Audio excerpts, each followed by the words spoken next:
The U.S. Army is marking its 250th anniversary with a grand military parade in Washington, D.C. on Saturday. The parade is expected to be unlike any in recent memory and reflect President Trump's long-standing desire to showcase American military might on a national stage. It's also the president's 79th birthday. Troops and equipment have been arriving in the Capitol in large numbers ahead of the parade. It will take place along the National Mall and feature thousands of active duty troops, tanks, aircraft, flyovers, and performances by military bands. Now, supporters say it's a well-deserved tribute to service members and American military heritage. But critics, including lawmakers from both parties, have raised alarms about the cost, the optics, and what they see as a departure from traditional civilian military norms. A parade. All right, to talk about that, I'm joined now by Lindsay Cohn. She's an associate professor of national security affairs at the US Naval War College. Her focus is researching civil-military relations. And I want to say that the views that she's expressing with us tonight are her personal ones. They do not represent the positions held by the college. With that said, Lindsay, it's good to have you on the program. Who is this parade tomorrow? Who is it for, and what message will it be sending? Well, I think there are multiple audiences for this parade. Obviously, Mr. Trump is the main audience. He is the one who really insisted on this happening. The Army were already planning on having a celebration, as the 250th birthday is a big deal. But Mr. Trump has wanted, as you mentioned, has wanted this parade since his first term, and he came in and decided this is going to be much bigger than you were planning. So he's audience number one. Audience number two, I think he hopes that this will be seen by the U.S. public as something showcasing U.S. military might. He is fond of a spectacle. What message is it sending? I think that depends on what your priors were coming into this. We do see that some members of the public think that this is a good thing, that it celebrates the military and their sacrifices. Others think that it's sort of silly, and others think it's somewhat ominous. Parades on the 4th of July are part of America's DNA, almost like apple pie. Military parades are not. Talk to me about how tomorrow's parade will be different. The main difference is that in the past, the United States, which it must be said, has always had a somewhat fraught relationship with the idea of a standing military. In the past, we've had military parades to celebrate victories or to mobilize the home front during a war, basically to celebrate some specific military-related event. We have not tended to have parades on, say, the birthday of the Army. We certainly do not generally have parades on Flag Day or on the birthday of the president. So this military parade being completely disassociated with any sort of military victory or national holiday, as you mentioned, like the 4th of July, is very unusual.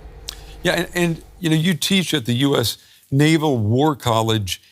I'm wondering, maybe what do your students been saying? I mean, do they look at this parade and raise some eyebrows? Do they think that the military is being instrumentalized with this parade? You know, there are many feelings among my students and among my colleagues. I think most of them think that this is simply not the best use of their time. Perhaps they do appreciate being recognized. They do appreciate being celebrated.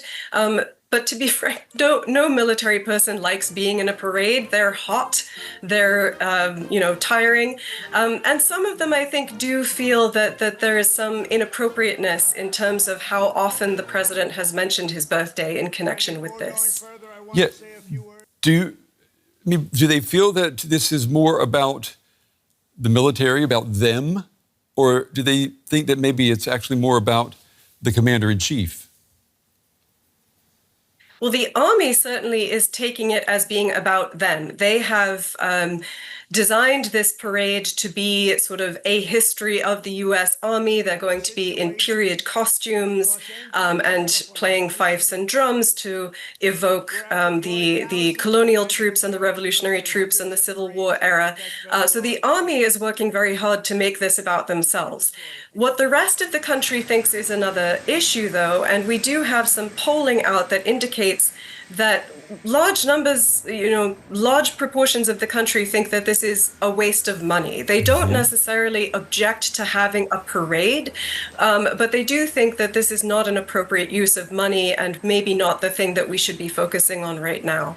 Yeah, there are a lot of things that people are focusing on right now. I mean, maybe we can juxtapose those right now. We've got the president ordering a procession of tanks in the streets of Washington. On the other side of the country, he's sending in the Marines, the National Guard, to deal with a fairly low-level protest. Is the president, is he pushing boundaries by using the military in this way? I mean, and do you perhaps think that he's setting a dangerous precedent in how he is using the military? Well, technically, it's not exactly a precedent. We have used the military in this way in the past, although there are differences this time around. And you used the words pushing the boundaries. I think that's a good way of describing it. We have seen just now in Judge Breyer's decision, or Judge Breyer's opinion, that he considers this to be an unlawful nationalization of federalization of the National Guard. That is the first time that a judge has ever said that. That's the first time that a judge has ever said that a president's federalization of a National Guard unit was in fact unlawful. So in some ways, we are in unprecedented territory. And I think the president used a very, very little known, little used statutory authority to mobilize those California National Guard precisely because he is looking for ways to get around the normal way of doing things. Now, is this a dangerous precedent? As I said, it's not the first time that the United States has sent either federalized National Guard or active duty personnel in to deal with civil unrest and civil disturbance. But it is unusual in that most of the time when that happens, it is either at the request of the state and local authorities, like the governor, or it is because the governor is unwilling or unable to enforce federal law. And what I'm talking about there is civil rights law. So there are the precedents in the 1950s and 60s. But in those cases, the federal government not only federalized the National Guard of those states and sent in active duty troops, but they did it with the tacit approval of the governor. The governors in those cases did not actively object. Let me ask you before we run out of time. The president has an interesting, unusual relationship with the U.S. military. His political message hypes patriotism and nationalism, yet he has often been dismissive about servicemen and women under the president's command. What do you do tomorrow at this parade? Do you go and try to recruit new soldiers? Do you attend as a patriot? Or do you quietly stay away? I mean, I presume you're not asking me personally. I think most people who are going to this parade are going to be fans of the president. This is not a normal weekend for people to travel to D.C. Flag Day is not usually a big holiday. So if people are going to D.C., they're going for this parade. And if you're going for this parade, you're going probably because you really are already kind of a fan of this administration. And so I think or you're going to protest. So I think the mood is probably not going to be conducive to recruiting. Okay. Well, if you go, Lindsay, let us know, okay? Lindsay Cohn, we appreciate you taking the time to talk with us on this Friday, and have a good weekend. My pleasure. Thank you so much.